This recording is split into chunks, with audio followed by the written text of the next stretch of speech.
Mystery subscription boxes. There's like a fucking 100 of them now. Maybe more. Maybe there's 1,000. I don't know. I fucking lost track.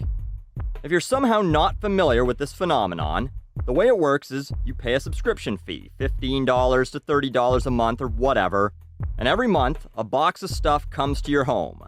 The gimmick being that you don't know what's inside. They got them for everything now. There's ones for snacks, ones for beauty products. There's some that come with dildos. Basically, someone got the idea that they could repackage the Jelly of the Month Club into something that people actually wanted. Although I'm sure there's also a jelly one.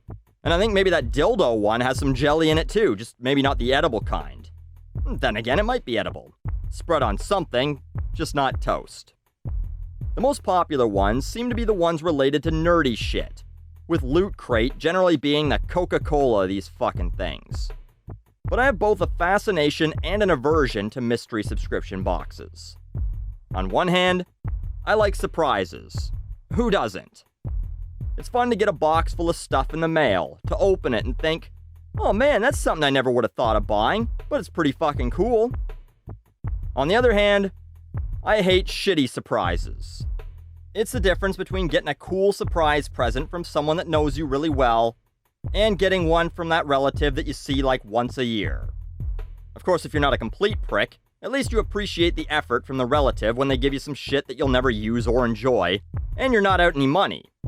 With these things, you paid to have someone send you a Doctor Who shirt and a Harry Potter luggage tag. Great if you like those things, but I don't. So, with this in mind, I agreed to do something that will likely get me called a sellout, but it ties in nicely to this whole subject, which I've wanted to talk about for a while. A company called Geek Fuel contacted me, asking me if I'd review one of their boxes in an episode. The deal is that I'd get a free box that I get to keep. I'm not being paid for this review, and I warn them, as if watching anything I've done before wasn't warning enough, that I might be a dick. They contacted me once to ask me if I'd do this, and I told them sure, but I don't know if you've seen my other reviews. They're not usually good. So then they never sent me anything. Then someone else from the company contacted me a few months later, so I gave them the same speech. I wouldn't be an asshole for the sake of being an asshole, but if there was something that I didn't like about it, I'd be sure to mention it.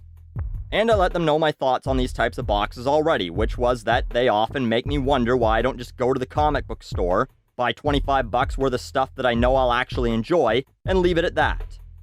So, they said they were willing to risk it, and here we are, with me reviewing Geek Fuel's October box. Let's switch to a different beat for this. Geek Fuel is a mystery box in direct competition with Loot Crate, essentially. Every month, they get a bunch of nerdy shit together, toss it in a box, and send it your way. Their website promises $50 guaranteed value, for a price around $14 to $18 a month, depending on how long you're willing to commit. What makes them different from Loot Crate is that every month they also guarantee a t-shirt, which is not always a given with Loot Crate, and a code for a game on Steam, something I don't think they've ever done. And they don't do themes, it's just sort of whatever's topical. So here's the box. We apparently need to see what it looks like in an unboxing video. I'll start by nitpicking it, actually.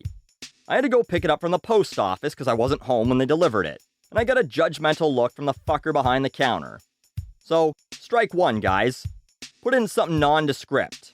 Not that I care if the loser at the post office thinks I'm a dork. His job's almost obsolete anyway, so fuck him. I just don't want everyone knowing what I'm getting in the mail.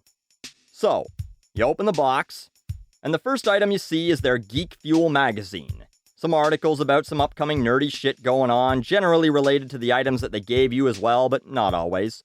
And this retro video game magazine, issue number 0. You only get one of these as a bonus item for subscribing. You don't get one every month, so I'm not counting it in the value. But it says it's worth $10 US. It's like 7 inches by 5 inches and less than 40 pages, and mostly an advertisement for you to buy the full-size version, so that doesn't go toward the $50 value. Next item is the indie game Over 9,000 Zombies, a top-down shooter that's kind of like that I made a game with zombies in it game from a few years back, which is essentially a Smash TV ripoff. I played it. It was pretty good. I'll probably play it again. $10 value on Steam. We get this Halo-themed Guardianade energy drink. I'm not a big fan of energy drinks, but anyway, it's got this parody warning, like the ones that they put on commercials for cock pills. Please call your doctor for gaming stamina lasting longer than 4 hours. I can imagine that call. Hello, doctor. I drank an energy drink and was able to play a video game for more than 4 hours without stopping. What should I do? I'm sorry, are you telling me that you sat on a couch for 4 hours drinking a bunch of caffeine and holding a plastic controller pressing buttons? Yes? Then stop wasting my time. Call me when it's cancer. Value, I don't know, $1.50? Next up is a pop vinyl. I fucking hate these things. This one is Yondu. That's right, it's the figure every kid wants. Hey Timmy, we got you a Guardians of the Galaxy toy. Oh boy, is it Star-Lord? Even better, it's Star-Lord's friend. The other choices in this series are kind of weak too. I mean, Dancing Groot and Thanos are alright, but where are the rest of the Guardians? I feel like someone just had a warehouse full of Yondus to get rid of and Geek Fuel got them. Amazon lists the retail on this at $11. Next up, it's an Admiral Akbar pillowcase that says, "It's a nap." White pillowcases eventually turn into yellow pillowcases, so they're not my favorite, but this did make me laugh. I'm not a soulless monster, not entirely. I can't find this exact one online, but it's a pillowcase, and it's not a licensed product, no Disney or Lucasfilm tags on it anywhere, so let's call it $10. The t-shirt this month is from Video Games Live, the concert series where orchestras play video game music. I'm trying to avoid a direct Loot Crate to Geek Fuel comparison, but Loot Crate shirts are fucking garbage. They always use a super thin fabric, even their black t-shirts are kind of see-through. This shirt, though, is pretty legit. And I like the design, which is a bunch of controllers and handheld systems making up the Video Games Live logo. I'd say that this is valued around $15, but where the fuck can you buy a goddamn t-shirt for $15 anymore? So, this might be as high as $20. And finally, because October was the month that Marty came to the future in Back to the Future Part 2, we get some little novelties. A vinyl sticker of the time circuits to stick on, fucked if I know, I guess you'd figure it out. And this Save the Clock Tower flyer and pin, unlicensed replicas from the movie. Which, I got a nitpick. The flyer should be on blue paper.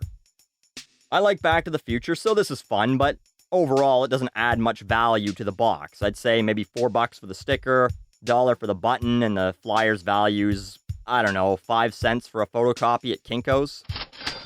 So all in, this thing is worth roughly $52.55 retail, $57.55 if you say that the shirt's $20. But maybe the pillowcase was less. I mean, it wasn't exactly a high thread count. But either way, they made good on the promise. $50 or more retail value for around $20 US after shipping. But practically, I don't know that I would have bought any of these items if I saw them at retail. Which I know is the point, but it brings me back to the original point of this rant, which means I need my original beat back. These mystery boxes just aren't for me.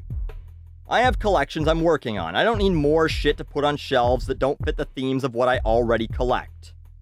You're spending $20 a month to surprise yourself. That's the real value, the actual enjoyment in these things. It's that 5 minutes you spend opening the box thinking, oh man, what's in it this time? And then reality sinks in that it's a bunch of stuff you'd never buy for yourself. And there's a reason for that, probably. Or maybe I'm just a jaded asshole. If you think differently, Geek Fuel gave me a link for you. You get $4 off any of the plans. So if you're thinking, Buckley, you're just an old fuck who hates fun. This shit looks fucking awesome. Well, there you go. Don't say I never did anything for you. I certainly didn't do it for me. I don't get a fucking cent for you buying one of these things. One of these days, I'll learn how to use my shitty internet fame to make more money, but until then, I'll be over here living my boring, poor life, buying shit I know I already like. Variety might be the spice of life, but I'm more of a butter and salt kind of guy.